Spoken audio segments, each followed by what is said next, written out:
Hello, I'm Mark DeLuzio. Over the past century, our constitutional republic, grounded in the rule of law, has been transformed into a tyrannical democracy, orchestrated by unelected bureaucrats and globalists. The Constitution is now treated as a suggestion, not the law of the land. Welcome to the Constitution Solution, one podcast under God. Hi, I'm Mark's co-host, Suzette Lawrence. Our intention is to explore the Constitution and discuss how our freedoms and constitutional rights are violated by those very politicians who took an oath on the Bible to uphold it. Learn how the Constitution is the solution to our country's problems. What do we need to do to restore our inalienable and enumerated rights? Class begins now.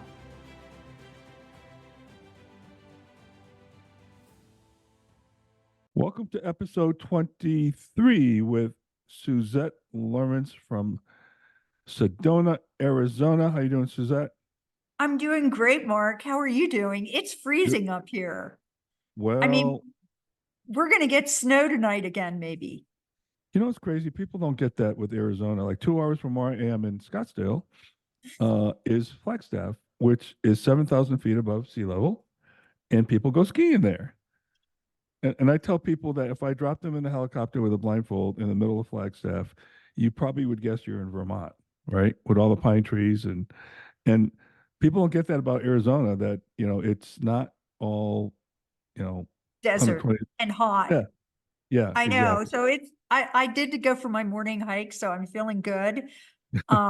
And it was cold, which was not cold, but nice brisk wind. So I'm all ready to tackle Well, introducing everyone to the speaking Fed. of cold, Yeah. you're gonna take us through an introduction of the Federal Reserve today. When I say cold, every time I think about the Federal Reserve, I shudder, and cold, you know, things go through my spine, and it's like it's incredible how badly these guys have what they have done to our country, right? And but I think this episode is going to focus on, and we'll get a little into that, but you're going to try to bring people up to speed as to what this thing is called the Federal Reserve, and why we have it, and why people thought we needed it, and even a little bit of history as to why some of our founders didn't want something like this called the central bank and all that. And this is also going to tie a little bit into a couple of things, Suzette. It's going to tie into the first episode we had, one of the first episodes we had called Constitutional Economics. Hmm. Uh, and we talk a little bit about that. It's going to tie in something we're going to call the gold standard, which we're going to actually do a full episode on that in the future, probably maybe more than one. We're going to do an episode on the Depression and FDR and how the Federal Reserve and what role they played in that, and why removing the gold standard in 1972 with President Nixon was the reason why you're paying $6 for a loaf of bread today. Okay, and we'll talk all about that in a lot more granularity. But your goal today is to help us think through the history, and what is all this about this Federal Reserve? What is it, and how does it work, and all that good stuff. So I will turn it over to you, and I'll pipe in once in a while with a comment here and there, and we'll go from there. I can't wait to hear what you have to say. Well, thank you, Mark. This is a very big topic. So that's why we've broken It's it down the huge, way that we have. So we're just kind of doing an intro today. right? And so I want to kind of start at the beginning. The first central bank was in the Netherlands in 1609. So this was not a new idea. And everyone that understood history knew that central banks could fund empires and armies. And this was very distressing to the founders who, like Thomas Jefferson said, armies, debts, and taxes are the known instruments putting the many under the domination of the few. So think about that. Think about in your own life, you don't even have to think of the big Federal Reserve System, but in your own life, the person that has the money is the person that's making the decisions. So, It's and interesting you say that, Suzette, because one of the earlier episodes we talked about constitutional basics, and one of the things we talked about was the notion of freedom and Mhm. personal property and how that ties together. Your personal property, which in this case is money, okay, it's also your house, your car, and all that, but money is personal property, and the founders understood there was a direct correlation between that and your freedom. And let me give you a Yes. real layman's example. Well, let me give you a layman's example. I mean, uh, the freedom to be able to take a vacation once or twice a year with your family is based on money. If you don't have the money to take that vacation, you're not going to do it. Okay. So, in that sense, your freedom is limited in that regard. Or whether or not you're buying that choice steak or chicken is determined on money. And money is a way that the federal government attempts to control people, their citizens. Us. And yeah, Yep. yeah, us, yeah. And by taking money from one and giving it to another, which is unconstitutional, by the way, is a way that they control you. And when that happens, they control both parties. Okay. So this is a little bit more granularity behind why the founders in your example were feeling that way. They knew. These guys had wisdom that was off the charts. Okay. Oh yeah, this was not new. This was not a new idea. It's crazy. We were a new country, and Thomas Jefferson's idea of freedom was that everyone could like speak freely, have free thoughts, bring to the marketplace their idea of free thought. Everybody could have a garden and a home, have a little property so that they could feed themselves. This was it now, and in the modern world, it's amazing how many people think food comes from the grocery store. But in the real world, we know that's not true. That the grocery store is just one stop along a very long road of producing food. Correct. And the homeless and the hungry will tell you that, So we're not that, I hope that makes sense, that the freedom, liberty, the ability to eat, have your head under a roof, be able to Well, send your kids to school. thrive I mean, is, go down the list of things that you do with money, and it's directly, and they understood it's directly tied to your personal freedoms, right? And yep. so that's why there's a protection of your personal property in the Constitution. But anyway, I just Okay, want to so, point out. So, okay, excellent. and then John Adams also said, all perplexities, confusion, and distress in America arise not from want of honor or virtue, like nobody's wringing their hands because they weren't their best person today, but from the downright ignorance of the nature of coin, credit, and circulation. Mhm. John Adams said that. And think about that, like in your high school, in elementary school, did you ever take a class on money and how to manage money, how to have a bank account, how to save money, what money was? We're just ignorant when it comes to money. And he's saying that this is a huge problem and that, we have to, he's just identifying the problem. So in the Constitution, Article 1, Section 10 says it limits what states can do regarding money. So Mhm. this is no state is allowed to coin money. They can only use gold and silver, originally gold and silver coins, as a tender in the payment of debts. Mhm. And no state can emit bills of credit, which would be essentially IOUs or paper money. Correct. So Correct. this was not By the way, allowed. Section 1, Article 1, this was Section 10. Article 1, Section 8 has one of the 18 enumerated powers of Congress is that Congress has the power to coin money. Now, coin money didn't say print money. It said coin money. That's maybe a subject for another Right. day. Money Yep. is always gold and silver in Yep. real language. In modern language, it's, a credit card is money. But Right. in real life, gold and silver are money. And Mhm. that's why the Federal Reserve and these big federal banks and central banks around the world in every country have gold. They don't, anyway. So that's, so we know that the founders knew all about central banking from the Dutch Bank of 1609, from the Bank of England in 1694. They had a central bank for the Yep. first time. And the founders understood the problems with these things. I mean, we fought a war to be free of this kind of tyranny and oppression. In 1791 to 1811, we had the first Bank of the United States, which was a national bank.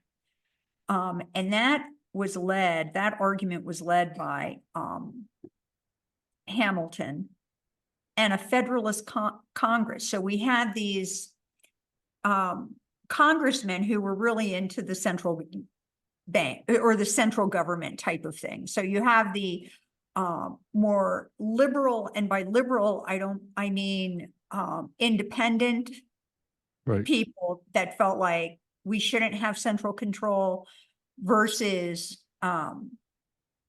people like Hamilton and the Federalists who felt like we needed to have a national bank.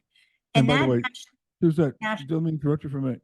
For the listeners out there, when Suzette uses the word federalist in this regard, federalists were people like Hamilton and Adams who believed more in a larger government than the Madisonians and Jeffersons, if you will, and John Jays that believed in a smaller, limited government. Now, where the Constitution ended up was more towards the latter of the Madisonian view, where the federal government is a limited government, which we're not today, by the way. And we talked a lot about that in prior episodes. I won't go through that again. But Hamilton and Adams were the people that pretty much were the guys that, and his son, John Quincy, were all Federalists, okay? And Adams and Jefferson were good friends. And this one issue divided them for the rest of their lives to the day they died. They all died on the same day, July 4th. They both died on the same day, Adams and Jefferson, and which was exactly 50 years after the signing of the Declaration. So they died in 1826. Did I get that right? Yeah. And so this was a really big deal back then. So everybody thinks that the founders were all singing Kumbaya and holding hands. They fought like cats and dogs over stuff like this. But we ended up with a limited government framework based on the Adam Smith invisible hand, the Wealth of Nations, if you will, which was printed in 1776. Type of government, but we've drifted so far away from the Jeffersonian and the Madisonian view of our government, and a big reason for that is exactly what Suzette's bringing to us today, which is the Federal Reserve. But anyway, turn it back to you. Okay, so they had a 20-year charter, and thank you so much for interjecting because it's so important. So the first Bank of the United States was based on Great Britain's national bank. So you can imagine that a lot of people didn't like that. Hamilton wanted the government to develop bank branches in major cities, have a uniform currency, and a place for the federal government to deposit or borrow money when they needed to. And Jefferson just said, hey, the national bank is unconstitutional. And one of the arguments, and this is like, just imagine this. Many of the Europeans held US bank stocks, especially the English. So they were like, hey, we have control after all by having bank stocks. We can make a lot of money.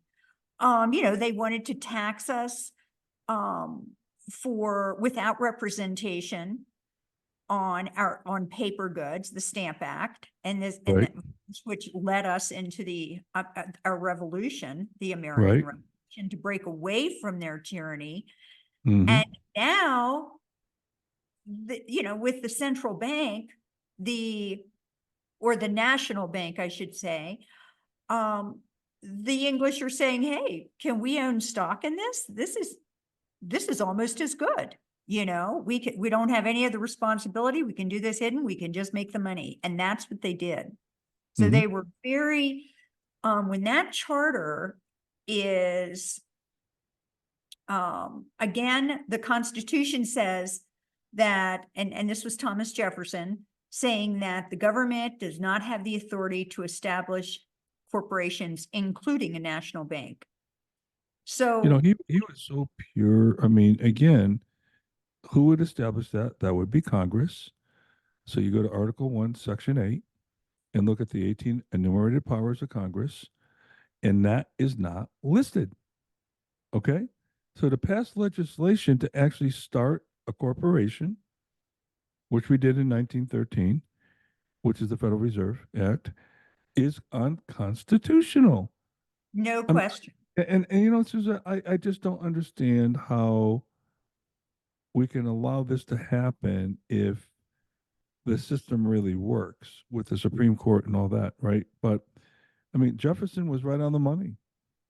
You, He was, and you know, the purpose, so the argument for the bank, and this is what Alexander Hamilton was arguing for, he was the Treasury Secretary at the time, right? was that the bank would be able to lend the government money and safely hold its deposits. Because up until then, they had to go to like other countries, like, you know, the French to borrow money, or the I don't know if we ever borrowed from the Spanish. I know we borrowed from the French.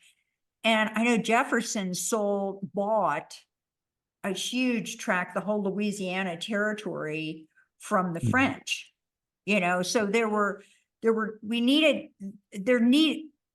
a money solution, but the founders did not believe, well, the more independent minded founders, the Jeffersons, the Madisons, did not believe it should be, money should be centrally controlled. And the reason was that the moneyed interest tended to be in the North, where the Southern states were more agrarian.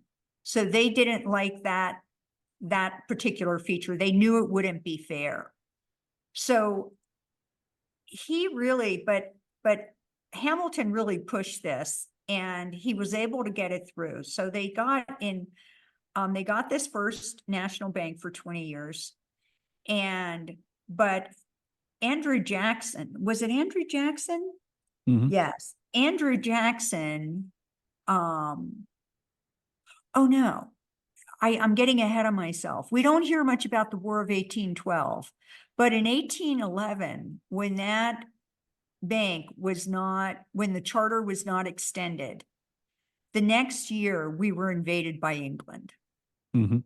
So they had their money cut off. So they decided they were coming back to try and take land. And of course they didn't. And Andrew Jackson was a big factor in that. He fought viciously to protect the country. And he did win with next to no one. I mean, he had like a couple thousand guys and they fought off the English.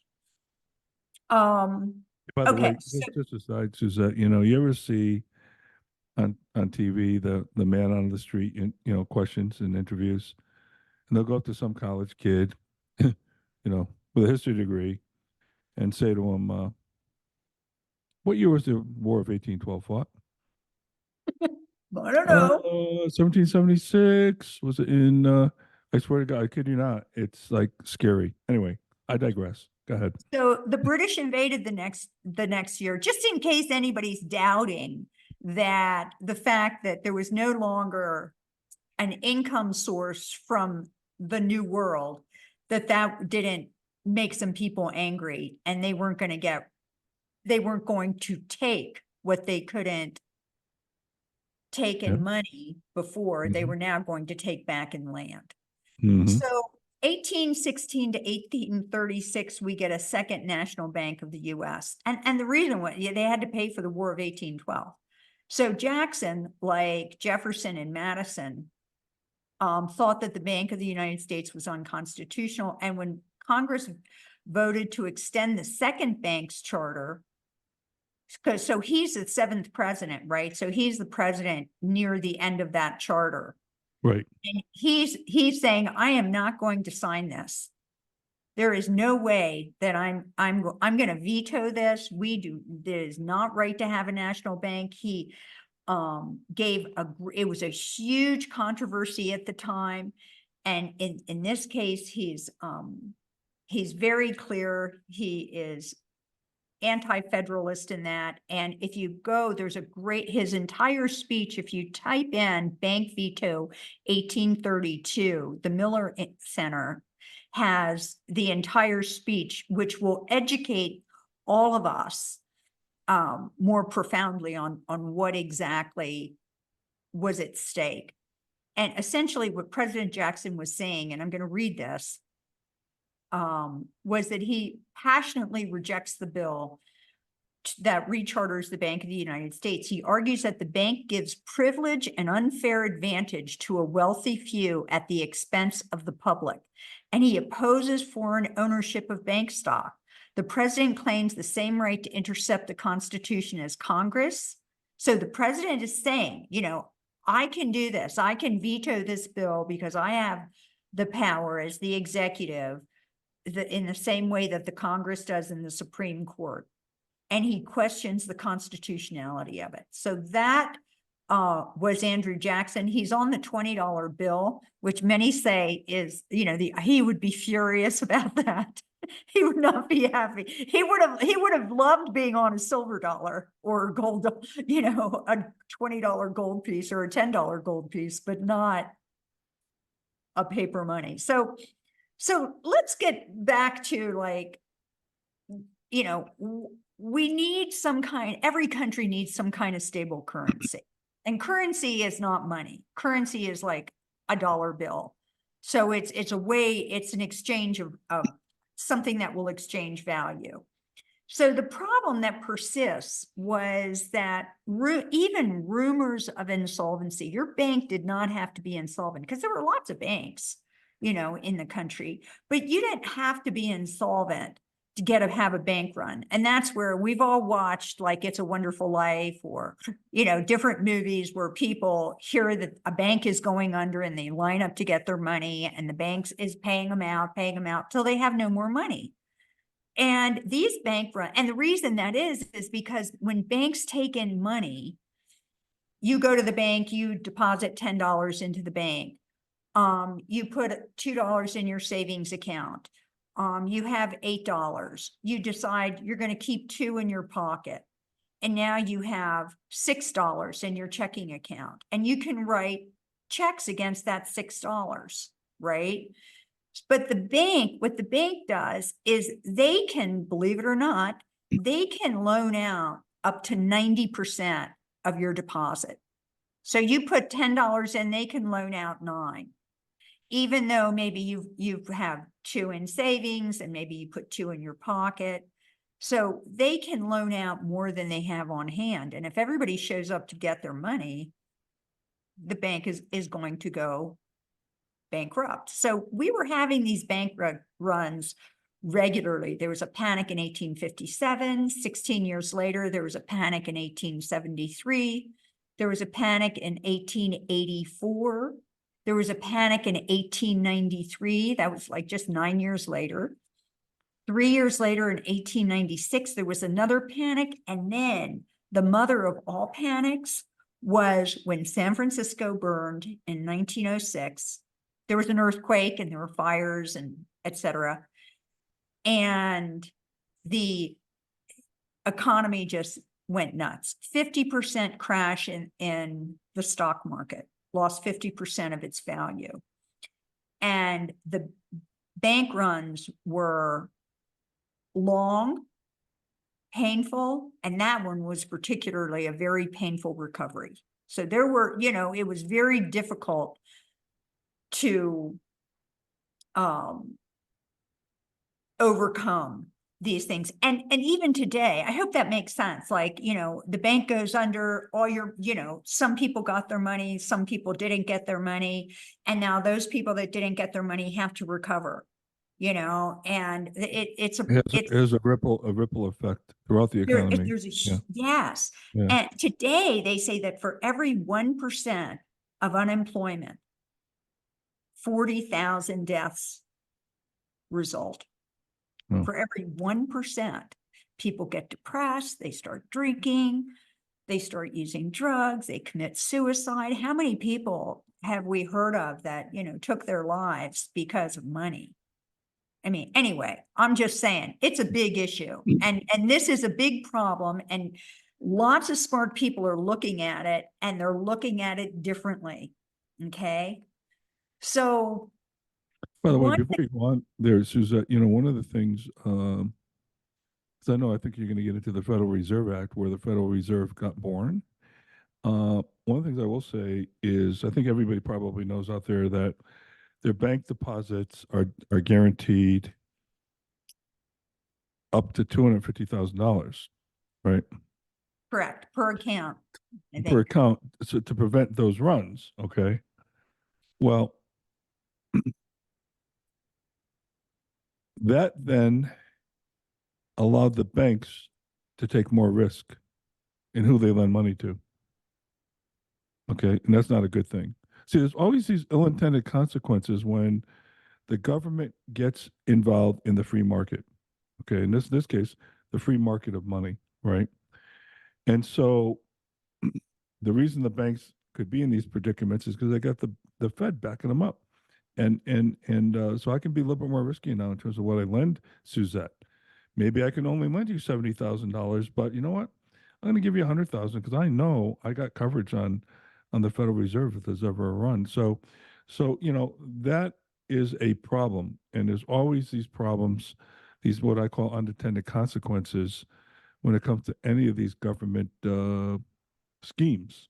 That's what I'm going to call this, a scheme.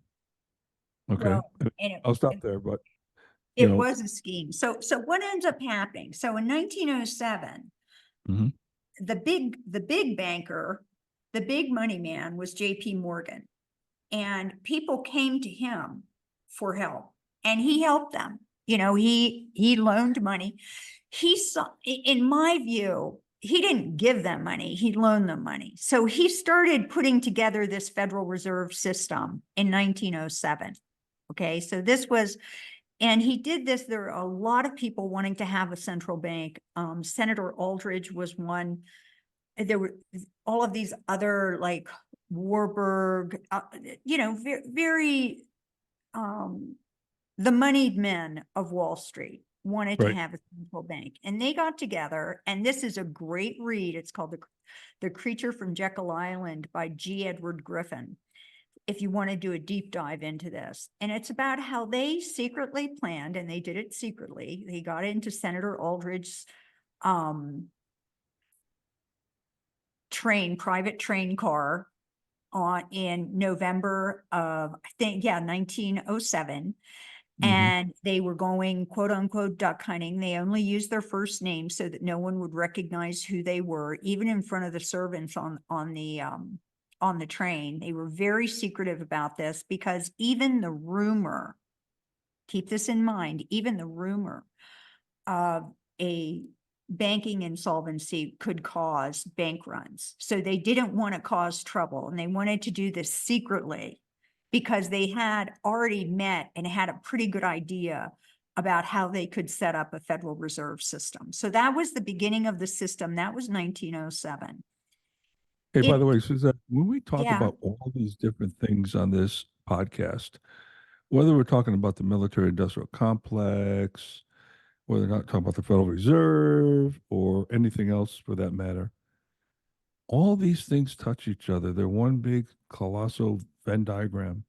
And Yeah. and start talking about we had an episode earlier on with Christie on Marxism and globalism. Okay. The people that you're mentioning, JP Morgan, Henry Ford, all these big industrialists, I think there's evidence to suggest right now they're all globalists. Okay. Oh, there's no question. Yeah, and there was a These are, globalist movement back then, and this is part of it.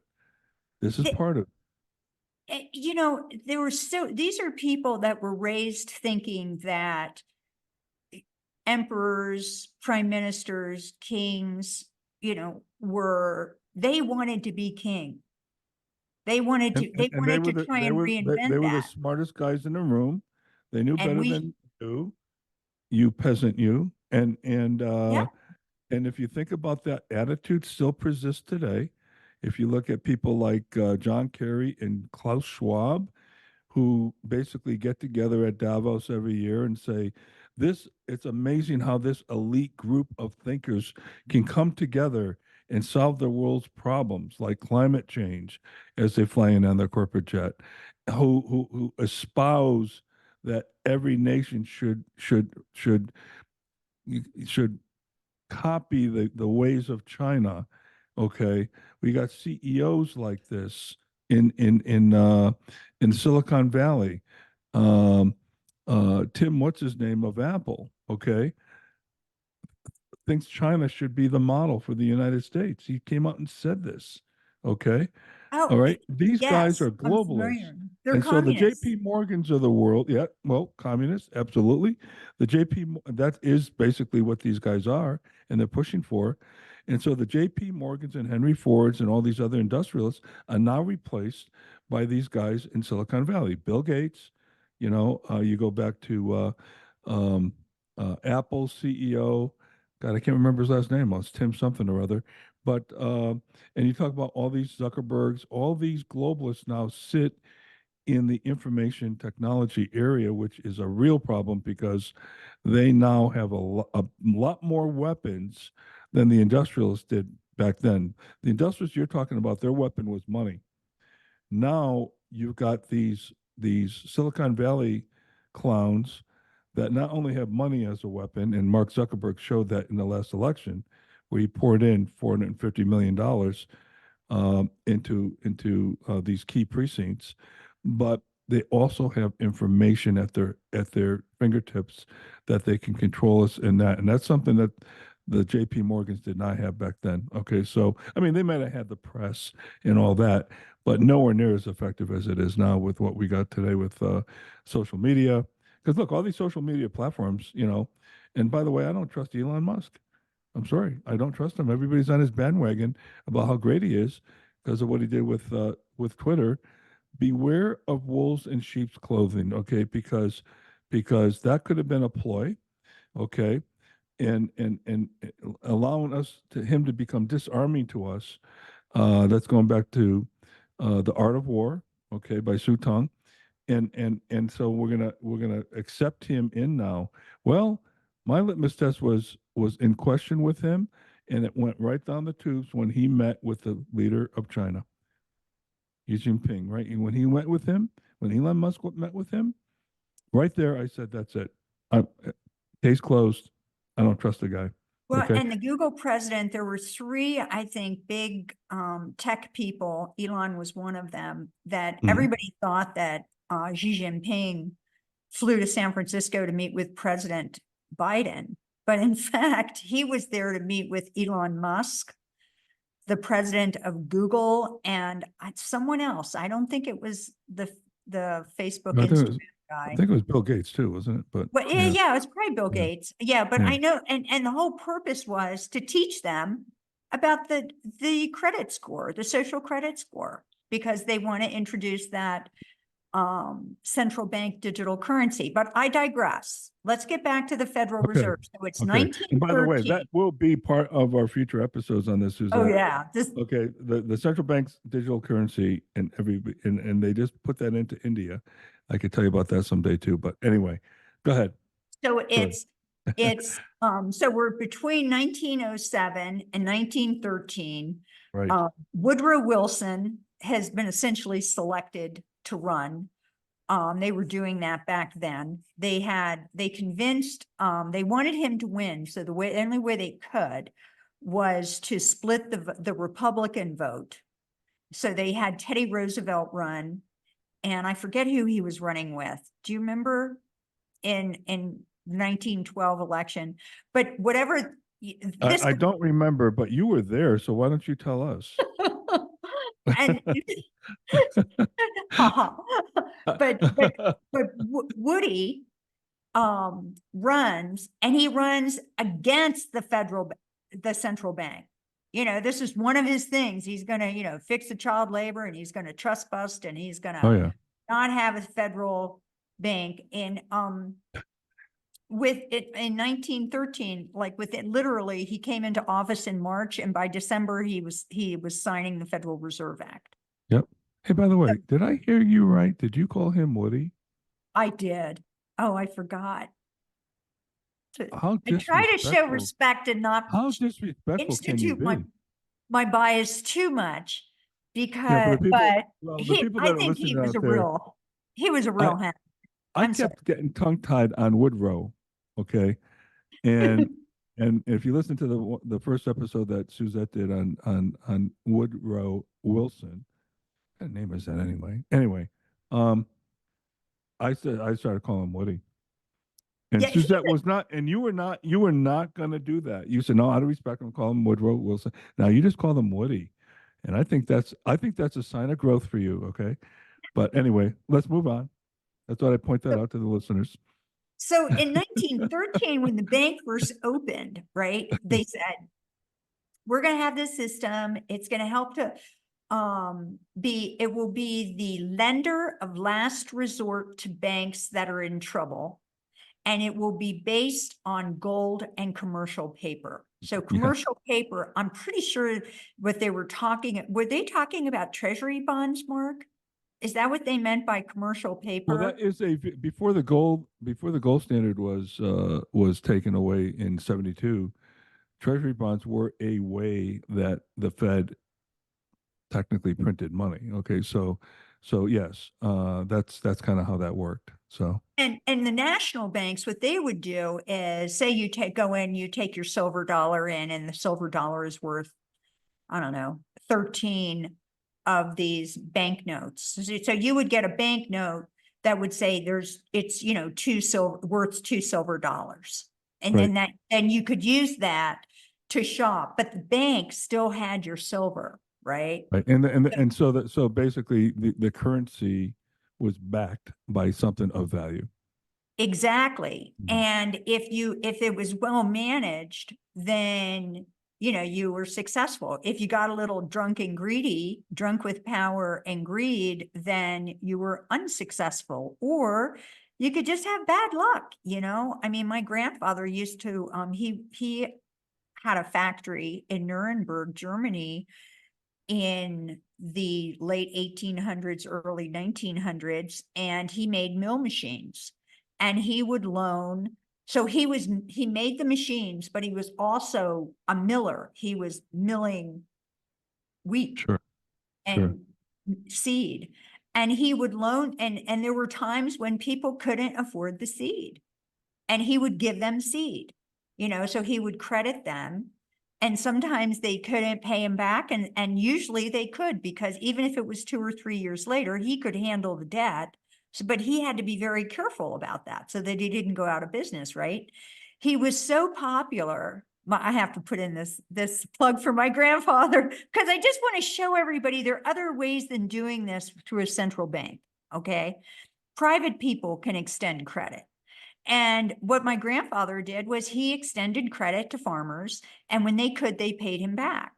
When I moved to Germany in 1971, I was there for 3 years, and my mother took me to some of these farm villages that she remembered from her childhood. And these were farmers that knew my grandfather.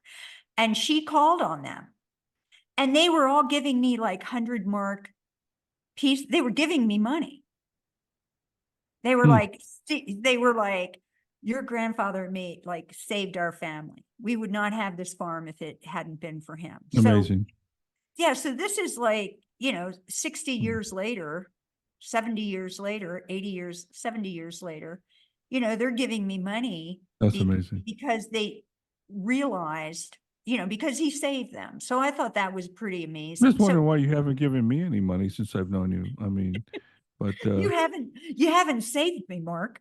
oh, I thought I did, but okay. Hey, by the way, let me just Yeah. give you 1 second, okay? Just to kind of go back to Money 101, okay? one Yes, of the reasons for this currency is to actually facilitate the economy. Okay. right. So if there's no currency, and I'll go way back to the Stone Ages, but if there's no currency, let's just say that, Suzette, you're going to mow my lawn, but I got to pay you back. Okay, so I'm going to come over and clean your windows. Okay. The economy just is so hard to barter. That's called bartering, which, by the way, for you people out there in tax land, that is a taxable transaction. Uh, When did it become taxable? oh, It I was don't something know, that but was added I don't later know, because but it, bartering is a taxable thing where, hey, you paint my house and I'll tar your driveway.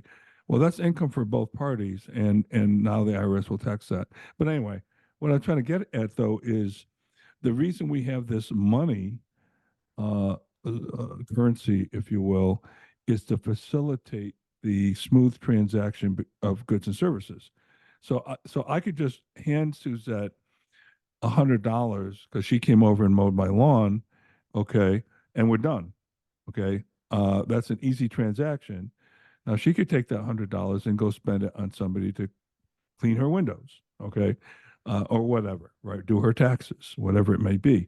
So I just want to let people know why did money come into existence to begin with, is to facilitate transactions in the economy, and that's really what it was, and it was a necessary, if you will, evil to grow the economy too. So I just thought I'd deviate, just bring that out there. But this money, though, to have confidence in it, has to be backed by something, and that's where the founders created the gold standard. Now, I don't want to get too much into the gold standard, but that will be a part of future episodes that tie back into this whole Federal Reserve discussion. so in 1982 is when bartering became taxable. Oh, it So is. Okay. up until that, if you were poor, my uncle was a physician and people used to come to him because he would not turn anyone away. Okay. He saw every patient.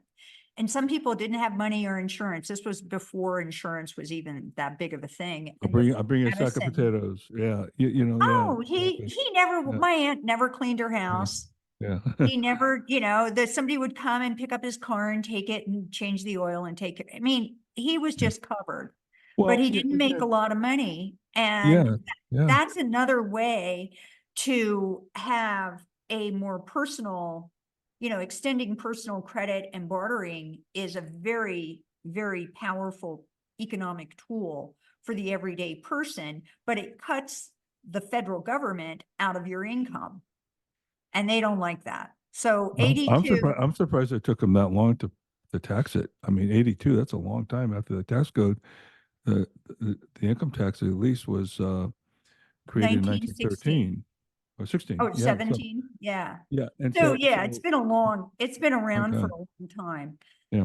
So Okay. anyway, so we have the Federal Reserve Act, of, let's see, 1913. Yeah.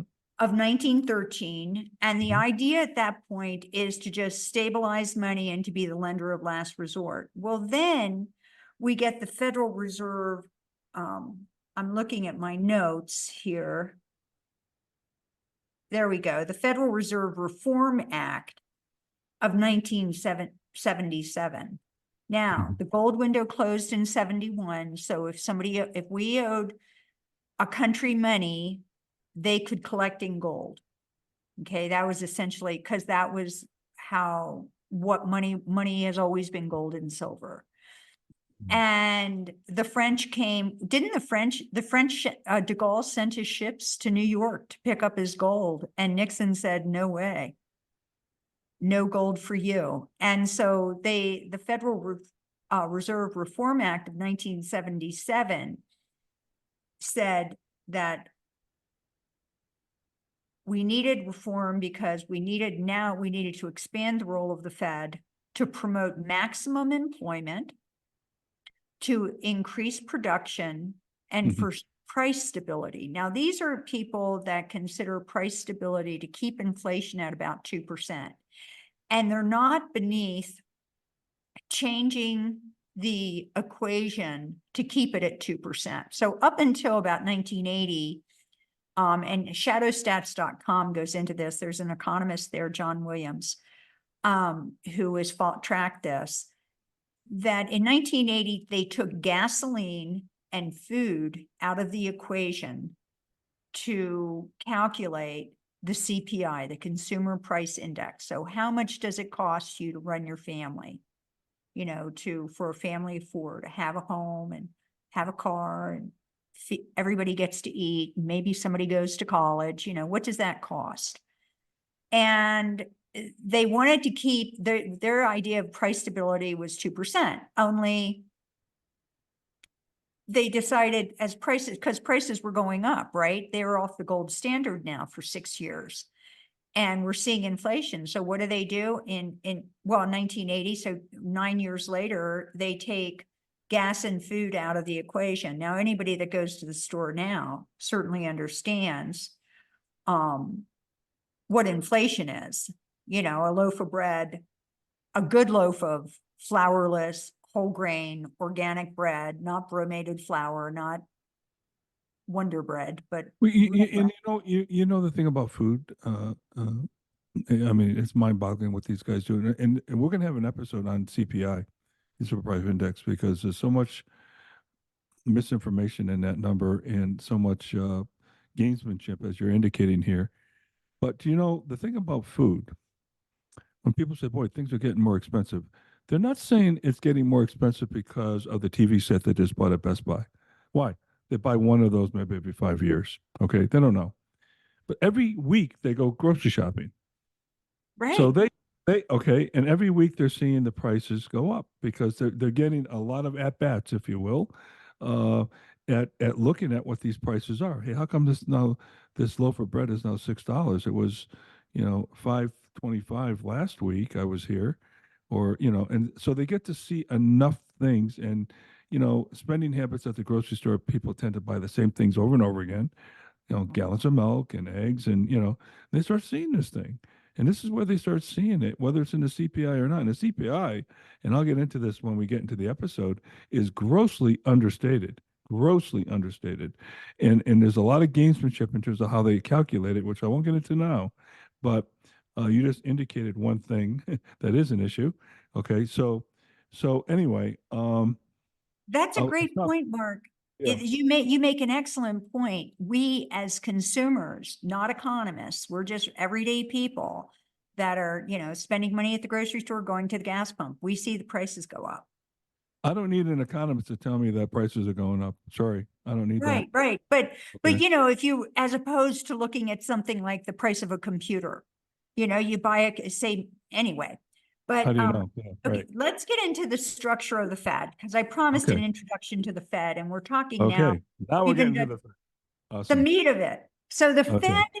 the Federal Reserve has three main segments. They have 12 member banks, and they're located, they were initially selected, these spots were selected in 1912 when by population. So the East Coast was a lot more populated than the West. So we Correct. have 12 banks. We have New York City, which is still the most powerful, Boston, Philadelphia, Cleveland, Richmond, Atlanta, Dallas, Chicago, St. Louis, Minneapolis, Kansas City, and San Francisco. Missouri is the only state with two Federal Reserve banks. And that Mhm. was just goes to show the politicking that went on, because the senator of Missouri at that time was dreadfully opposed to a federal, and they said, well, we'll give you two banks. And he said, oh, okay. The 12 member regional banks each have a board of directors, and they control monetary policy through the 7 member board of governors in DC. So you have each of these 12 banks has a board of directors, and those, and I'm pretty sure their board of directors are a group of 12 people. Mhm. And then the board of governors are in Washington, DC, and there's 7 of them. The Federal Reserve banks are private. Okay, you can't open an account at the Federal Reserve in Dallas. Okay, it's a private bank. All the Fed banks are owned by the bankers, and they buy stock in the Federal Reserve banks. Okay, so you can't buy, now you can buy stock, you can buy bank stocks. But the Federal Reserve banks, you cannot buy stock in those. The Board of Governors in DC are made up of 7 individuals nominated by the president and confirmed by the Senate. And they are appointed, a new governor is appointed every 2 years for a 14-year term. Now, and appointed by the president, but where do you think the president gets his list? Because the Board of Governors and these member banks it's always bankers within that system. They're not, they're not nominating Mark. They're not nominating Ron Paul, they're nominating each other. And they put them on a list and they hand them to the president and they try to figure out who the Congress, the Senate will allow to be confirmed. Let's just back up here for a minute, Suzette. Mhm. So you said that the 12 Federal Reserve banks that you mentioned, New York, Boston, Philly, all that, right, Yeah, are independent corporations. yes, they are. And you'll hear pundits say, well, the Federal Reserve is really not a federal agency. Okay, true. But the fact that the president nominates the board and the members and that gets approved by the Senate, how is that any different than any other federal agency? It's not. Okay. And so the federal government has a lot of influence on these 12 banks and the people that run them. Okay. So that's just to me, a red herring when they say the Federal Reserve is not controlled by the federal government, because they are. And by the way, I had the opportunity one time to visit a lady that used to work for me, got a job at the Cleveland Federal Reserve System. So I was in Cleveland for business, and I said, hey, by the way, can I do a tour? So we did an after-hours tour, and this is what I saw. First of all, massive, massive amount of people. I mean, this building, it's like, okay, what do these guys do all day, right? Okay, number one, security systems. I went into the security control room and saw how they controlled every square inch and around it as well. They had a shooting range. Suzette, they had a shooting range. And I said, well, what do you use that for? Oh, our agents practice their shooting skills. Okay. By the way, there is something else we'll talk about another day, but how these federal agencies out there, like the EPA, the IRS, are buying ammunition and guns, and you got to ask yourself why. Okay, well, let's get back to this. This particular Federal Reserve in Cleveland, reportedly anyway, had the biggest safe in the world. Now, it was no longer being used, but I got to see the biggest safe in the world. They wouldn't let me take a picture of it. But it was massive. Okay. And I got to see them burning money. They would bring pallets of money that they wanted to take out of circulation and literally going into furnaces. I saw this and I'm like, okay, well, now I'm a climate change zealot. It's like, you're going to really pollute the air. You should just let me take that stuff off your hands. I'll take that home for you. All of a sudden, I'm a climate change zealot, right? And but they were burning skids and skids and skids, 4x4s, like a Gaylord, 4x4x4 skids of money. They're burning right in front of my very eyes. Millions and millions of dollars they're burning right in front of me. But this thing was incredible to see, and it's like, oh my God, look at what we created. And this was only one of them, Suzette. Okay. There's only one of them. And look at what we created here. The monstrosity that we created. Shooting range and all. So anyway, I just thought I'd deviate and let you know that I had some experience of going to see what these setups look like. So that's very, very interesting. And the fact that they have a shooting range, Yes, ma'am. Okay, so we're Mhm. getting a picture. So let's talk about the stock in these private banks, these 12 member banks. So there are no individual stockholders. The actual stock is owned by the member banks, which are required to subscribe to the stock of the Federal Reserve. So they have to buy stock, and it has to be for each district. So San Francisco, Cleveland, etc. Mhm. Mhm. They have to take about 6% of whatever their capital and surplus is. So say they have $1 million in their bank, they have to take 6% of that and buy stock with it in the Federal Reserve System. Every nationally chartered bank in America is required by law to keep 6% of its capital in their regional member bank. So they have to keep 6% of their money. So now all of the little banks that aren't member banks, but like say your local county bank, Right. they have to keep 6% of their money in that member bank. And in return, that private bank receives an equivalent amount of shares in the regional reserve bank.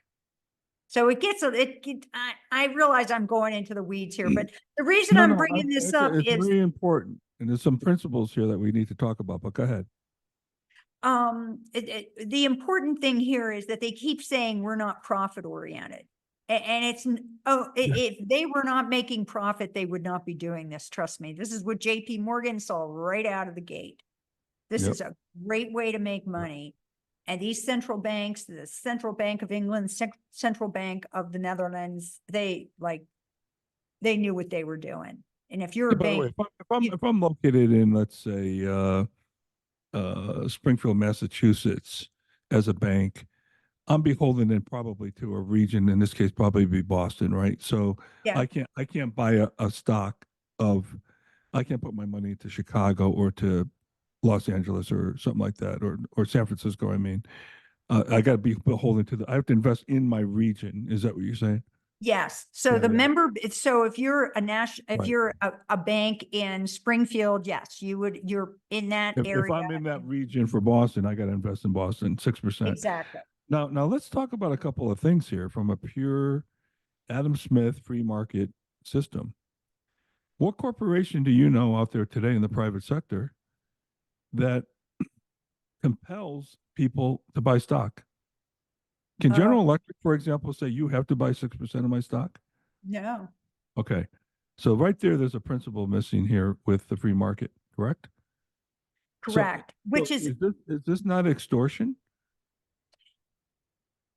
I mean, think it's about it. pay to play, baby. It's pay to play, okay? Because one thing you'll probably get into is the whole prime rate, where the prime rate is the interest rate that the Federal Reserve lends to these banks that just gave them 6% of their equity. Okay. Right. So that would be, well, let's address it now. So Mhm. I'm the little community bank in Springfield, Yep. Mass, and I need, somebody has a big project, they've come in and they want to borrow money to build something. Right. And and they tick all the boxes for me. And, Hmm. so I need now like $2 million Hmm. that I need to, or these days, $2 billion that I need to borrow from the Boston Fed. And so I go to their, what they call the discount window.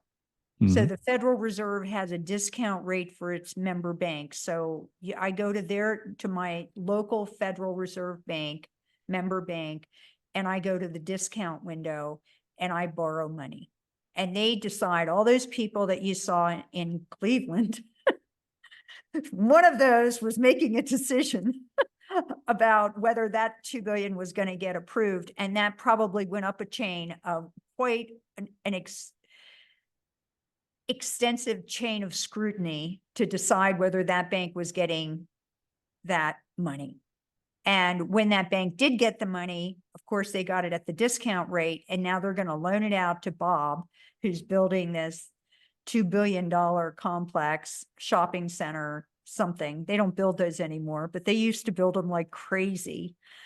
And he has he's going to sell that loan essentially at whatever the rate is. So he borrows at 4%. He loans it out at 8%. He's now earning 4% on his money. So that's how banks operate. So the rates are fixed. The bank, so we kind of get the idea of how that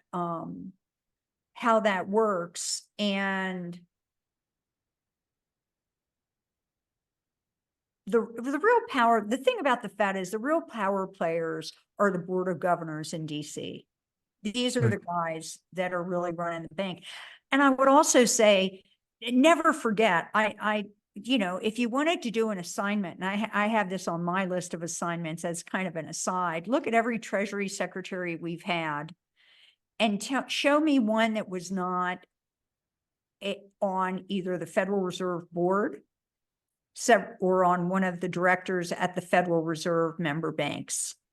I just would like to know one that is not part of the club, and they are our Treasury Secretary. So now the Federal Reserve has extended its tentacles directly into the government. So Boy, that just sounds like the military-industrial complex, where Lloyd Austin, who is Biden's defense secretary, was on the board for Raytheon. Well, that's incredible how that works, huh? So it's quite the mess. So the most profitable year for the Fed up until now was 2015, and they earned a net income of $100.2 billion. Okay, so they're creating money with credit cards. They're selling treasury bonds. Right. They're getting paid interest on the money that they're creating out of thin air. And they're using the 6% equity that these banks have to invest in. Well, they get paid They back. make money on it. They get but they also, those member banks get, so here's what happens.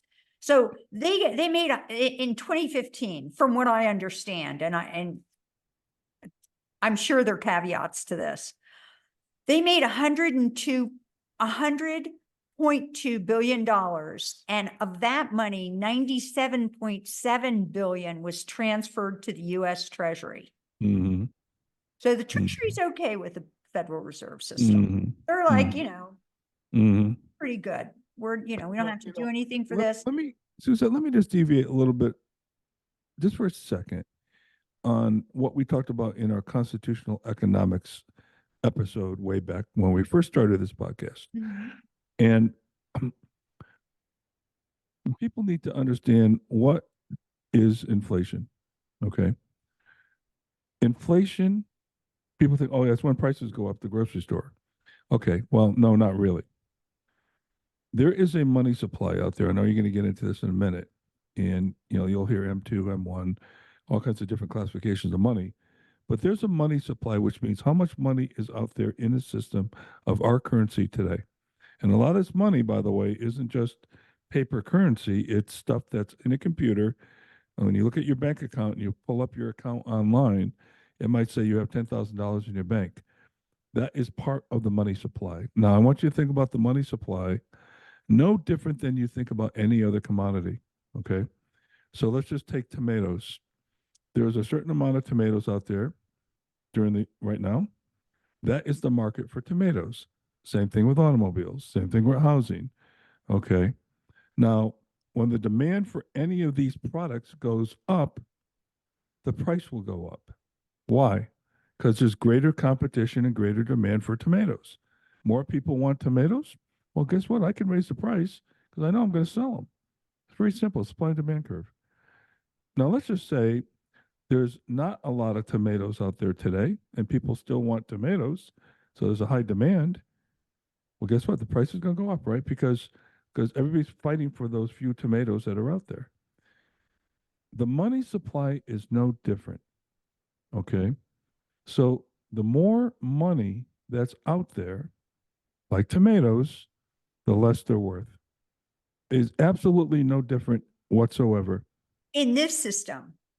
in the Yes, inflationary system, which they call inflation the hidden tax. So the Federal it is. Reserve It is a inherent in deadly, that inflation is a tax. right? Because you're 10,000. Let's just say you had 10% inflation in 1 year as a number. Just pick that out of the air. But and you have $10,000 in the bank on January 1st, and you still have 10,000 at the end of the year. It's now worth 9,000 in terms of its purchasing power. And Yeah, by the they way, just told it. by We the way, just learned Suzette, that, did that 10,000, by the way, was already taxed by the government. Okay. And so uh, think about this. Okay. It is the worst tax there is out there. The most inhumane tax is inflation. So I wanted to bring that up in terms of the money supply is no different. And literally, now that we're not in the gold standard and we don't have to keep our money supply at the same level of our gold reserves, they can what we call print money. And it's not really printing money per se, as you would know, printing a newspaper. It's just actually making an entry into the system that says, I got $1 trillion more. Okay. Now there's $1 trillion more in the system. The Federal Reserve now can go and do what they will with that, lend it to the banks. They can lend it to the government and, and all that. They can do all this stuff. Okay. They could buy treasury bonds, right? By printing money, by simply going to a computer and saying, okay, I've got $1 trillion more now to play with. What kind of great business is that? Think about it. I mean, Oh, when you manufacture that microphone that you're talking into, that producer has material, labor, overhead cost, insurance, labor, everything, right? Well, guess what? design. Design He's got to costs, market it. exactly. He's got to Marketing get it to the costs, public so people can look at it and decide if they supply want it. chain costs, transportation, design, He's got to, all that goes into that one little microphone you're talking into right now. Okay. The Federal Reserve, nothing, nothing. Okay. and it's all secret. And they like to say private, Mhm. but it's secret. Now, Right. I looked, I know in 2015, they had their best year ever. That was the time they sent the most, over $100 billion to the By the US. way, there is stuff that's going on that's not reported. So, we don't even know the half of what's going on there. But I just wanted to give a little bit of sense of what inflation is and how the Yes, Federal Reserve makes their money. And it's, and eventually it comes back to the taxpayer in terms of this inflation. And it also comes back to the taxpayer in terms of funding the spending that the government does because of the ability to print money. Okay. This now COVID spending, all this stuff, these $1 trillion yep, packages, these stimulus packages, which is a joke of a name. We pay for that, Suzette, through inflation. and through taxes. We have to pay for it sooner or later. Yep. And we also Oh, have yeah, through yeah, taxes and the hidden tax, the cruelest tax, the hidden tax in the inflation. I mean, exactly. it's Yeah. crazy. And taking away the ability to barter is just is a huge red flag. It's a huge red flag Right. because what it's saying is that you have to play ball in our court by our rules. Yeah. And You can't, that, like, if that, you that want to step the out of this benevolence system, the like, benevolence that your grandfather the benevolence what your grandfather your story about your grandfather, that benevolence now has been basically economically surgically removed from our society. Okay, there's no longer any incentive to do stuff like that, or less incentive, I should say, because now there's a cost to it, the cost that didn't yeah. exist before. Okay. And so anyway, I'll stop there. But I just want to let people know what the Fed does with and how they print money and how this is controlling everything we're doing. And there's a lot more to say about this, but I just want to throw that out there one more time, just so that people understand how this all works. Okay, and there's so much more to say about this that we'll get into in other episodes. So in the short story is that price stability, and employment and, there was a third tenet that the 77, Federal Reserve Act, the amendment to the Reserve Act included, they've totally failed Mhm. because inflation's not 2%. inflation, according to John Williams, inflation is at least, whatever they say inflation is, Double it. it's at least 6 to 8% more. Right. And that's conservative. And So by the way, we will talk about the Depression era because because you're going to see. I should call it the Depression error, not era. Error, right? You'll see how the Fed and FDR prolonged the Depression for 10 years, for a decade. And we'll tie that back to what you're talking about. You'll find out that the Fed had a lot to do with the 2008 crash. You're going to find the Fed had a lot to do with almost every economic oh, downturn we've had. The Fed was complicit, and we will get into all that in future episodes. Sorry. So for the Fed, who likes to say they don't operate on profit, in 2017 they sent $80 billion to the U.S. Treasury, and they paid out 13.8 billion to their regular banks, to their Fed member banks in bank stocks. It's a great So deal. you have 12 banks. They each got over $1 billion, depending on how many stocks they had. And, so yeah, they're definitely in the money making business in more ways, not just money printing, but money making. Who are the shareholders of the Fed? Every banker in America. It's a 150-page document with all banks. So they're all, and that is something you can buy. You can buy stock in your community bank. If you want to enrich your oppressors, I would encourage you to do so. If you want to push back, I would encourage you to cut your own lawn. But that's just me. So let's see. So I want to talk about, the money supply. People often say, what is the money supply? Well, the money supply is what the central bank does, essentially. It regulates money in circulation. So there are the authority for issuing coins and notes, the monies and the money supply. That's what they do. They issue money. They print money.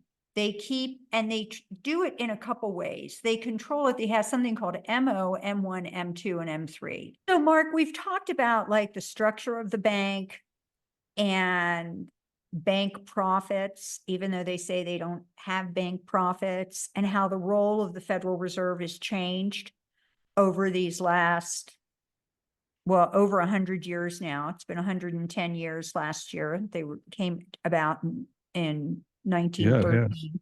Yeah, it has. Would you mind explaining to everybody what actually happens to the money that we put in the bank? I get paid, it goes into what happens next?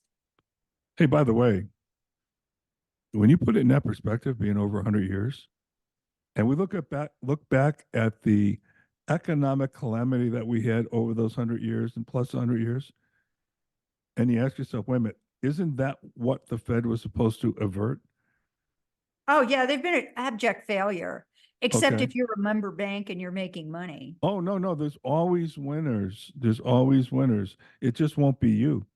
Okay. That's the thing the American people need to understand. Why do we have all these economic collapses, 2008? Why do we have the Depression? Okay. So we will get into that in more detail in future episodes. But your question was, hey, what happens to this $100 you put in the bank? Well, first of all, when you go make a deposit into a bank, more than likely that money's already been taxed, right? Let's say it's your paycheck. Okay. So now the government took a piece of your money.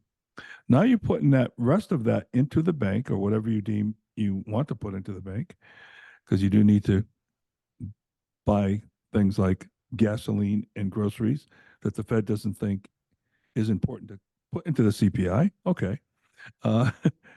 And when you put money in the bank, without getting into all the math and the gory details, the banks are going to make money on your money.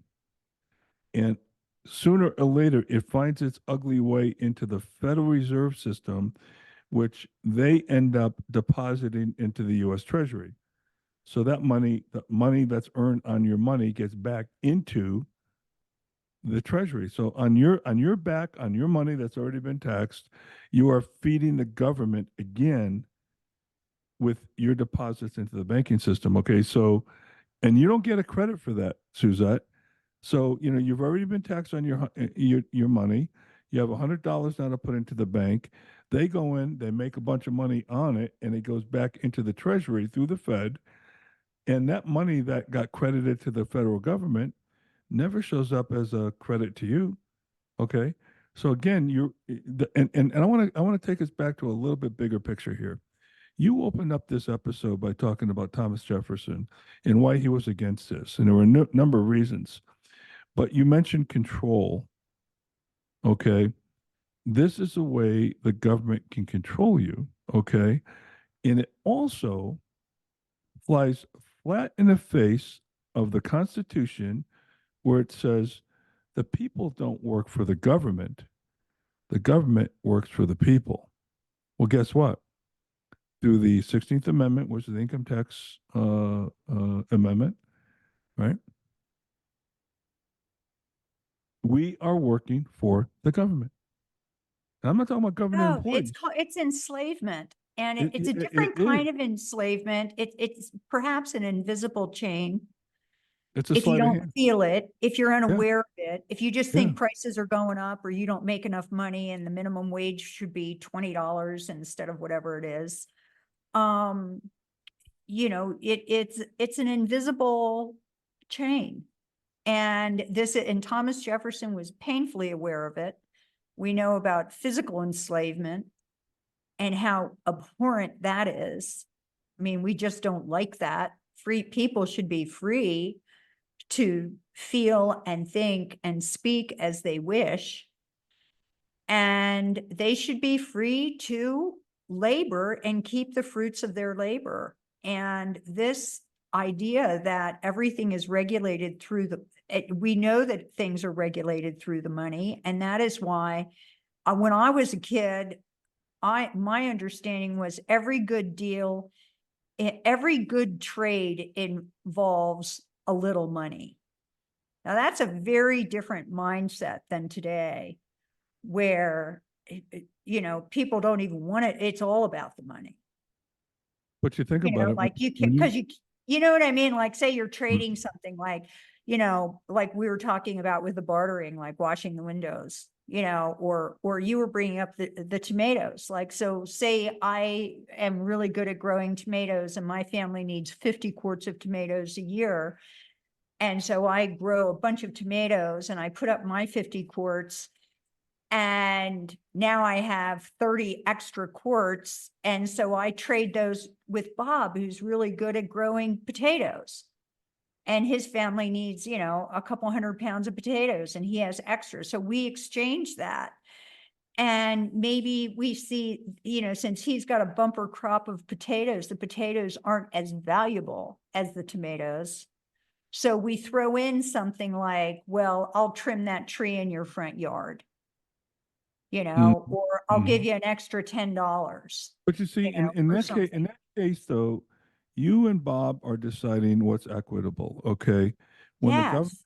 making money on money that you've already taxed, and you don't Sorry get about any of that. that back, you don't get anything back for it. Okay, you're getting more government spending and more inflation.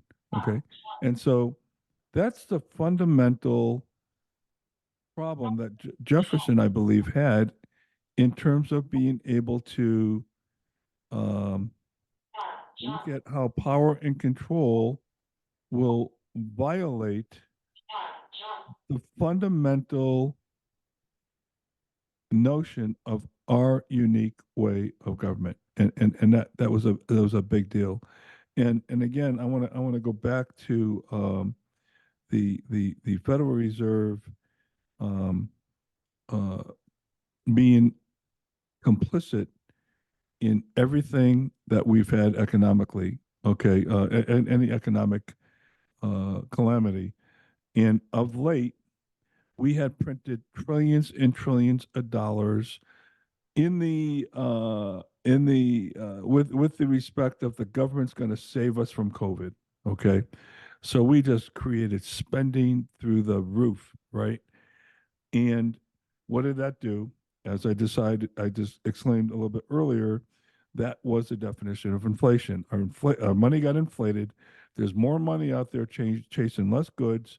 So the price of those goods go up because the dollar's worth less. It's not worth a dollar anymore, 100 cents. It's worth, 85 cents. So by definition, things are going to go up. Now, there's other factors that drive price. Okay. I understand that. But the biggest influence on this thing called inflation is the expansion of the money supply. That is inflation. So, with that being said, what does the Fed do? And this is today in 2024 and in 2023. Oh, our inflation rates are too high. So we have to raise interest rates so that we depress the economy, which brings down the demand for goods and services, and that will bring prices down. Well, that's really nice. In the meantime, you're putting people out of work because Yep. there's less demand for goods and services. Okay, you're creating unemployment, which the government has to pay for anyway. Okay. And and if you're fixated on that one number, then you'll be successful in bringing down inflation. But the collateral damage will be deafening, right? It would be awful, and it is awful what's going on. And I believe that we're on the top of a roller coaster waiting to crash. The housing market, everything. So I kind of look at it this way: the Federal Reserve created the inflation through government spending, the appetite for government spending, and I look at our government as complicit as them. Now they want to try to fix inflation. Well, my simple-minded question is, why'd you create it to begin with? If it's a bad thing, you know what's going to happen. You talked about history, Suzette, and you talked about, well, Jefferson and the crowd there learned from history. Okay, we don't know that printing money is going to cause inflation. We don't know that there's going to be after the euphoria of the spending, which we've been through, it will crash. We don't know that. It only happened a million times before, but let's not look back at history, right? Because we're different. Okay. Mark, when you say euphoria of spending, you're not kidding. No. Actually, when you spend money or you say you gamble on Wall Street and you Mhm. get lucky and you hit the jackpot, your stock goes up, you make money, you're able to then sell it. Because a lot of times your stock will go up and you try to sell it and you can't sell it. I don't know if you've ever had that experience. Oh yeah.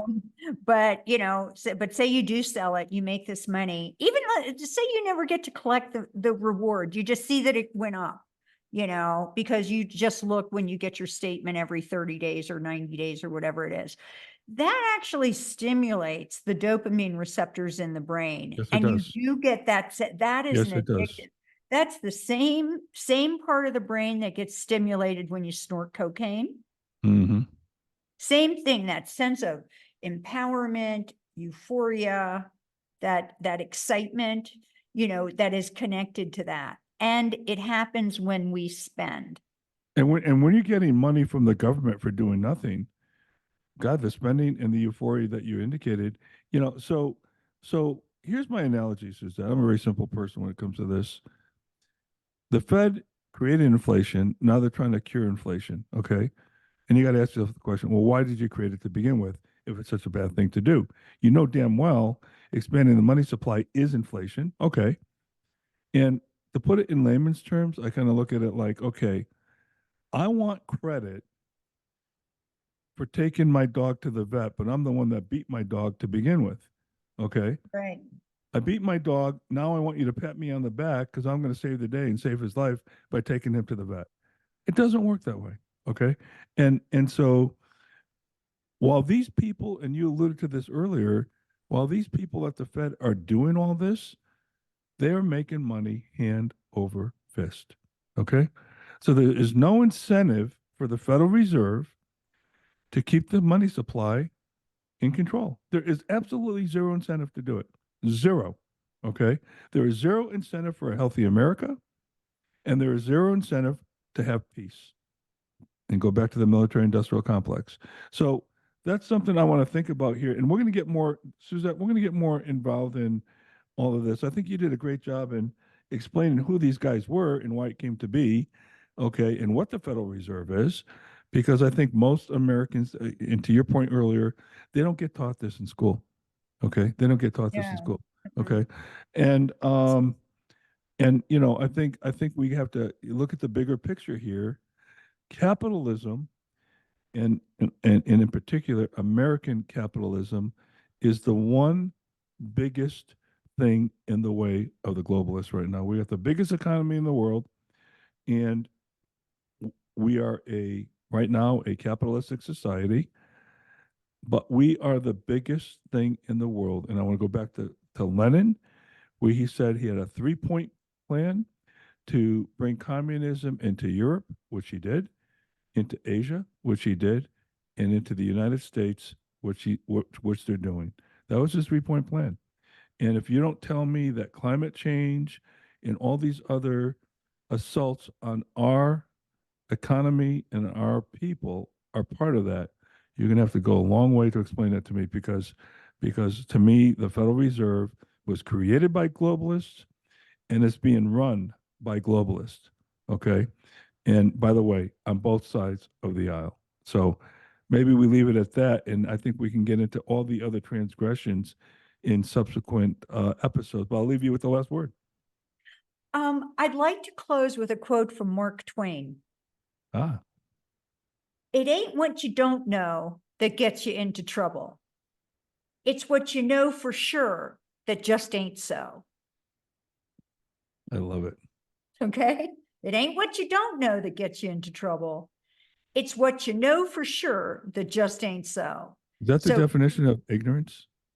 That's Mark Twain, baby. And that's, like, I would encourage everyone, like, watch The Big Short, find that movie and watch it. And you might have to watch it a couple times to kind of understand it. It's very fast moving, not unlike it really reflects how this Wall Street banking system operates. And it's amazing. And I would encourage that. And if you ever want to pick up a book that you can turn to when you're in the mood to understand more about money, there's a good series by Mike Maloney on YouTube that's the history of money. That's a very good thing, I think, for Yeah. people to understand, because your banker has watched it. So you may want to watch it too. Don't be, as Thomas Jefferson said, don't be the gull. So I'll leave it. Don't be gullible. So I I'll think leave the it there. economic acumen of America is very poor. And Well, that's we can change that, and you don't have to go to college to learn it. All you No. need is to be diligent, to study some of this information. Use, when you find a word you don't understand, ask someone or look it up on Google. That's what I use Google for. Suzette, It's my I've taken dictionary. I've taken many economic courses I have 2 undergraduate degrees in business. I have an MBA, but I learned more about economics on my own than I have in school, even with those degrees. Okay. And uh, there's nothing to stop us from learning. There's No, absolutely nothing to stop us from learning. And I think we're obligated as citizens to become informed and to educate ourselves on this stuff. So anyway, Suzette, nice job on this. We're going to have more about this in the future, because we're going to get into the depression. We're going to, well, you mentioned the CPI, the Consumer Price Index. We're going to have an episode on that. We're going to have at least one episode on the gold standard. And by the way, there is this whole destruction or elimination of the gold standard in 1972 by Nixon was percolated decades before. Okay.